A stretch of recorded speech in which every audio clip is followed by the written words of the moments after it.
Today we are making these cute little paper stars that you can use in your Christmas tree or in your Christmas decorating. Start measuring and make squares that are 7 centimeters on each side. I'm using this copy paper, but you can use which paper you like wrapping paper, wallpaper, or even coffee filters.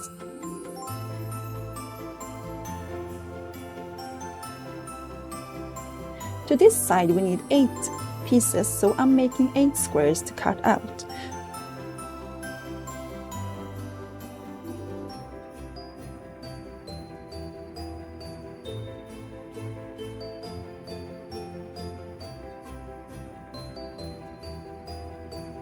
Now we're starting the folding. I fold one side about 1/2 centimeter and then I turn it over and do the same on the opposite side.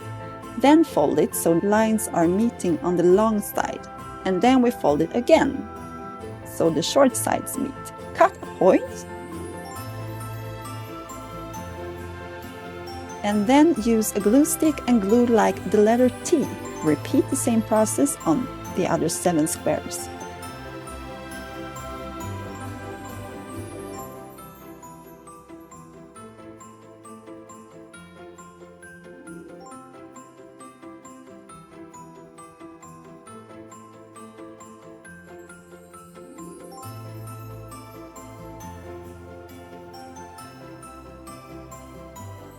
Glue them together by putting them on top of each other. And before you glue the last sides together, you can add a string so you can hang it in your Christmas tree.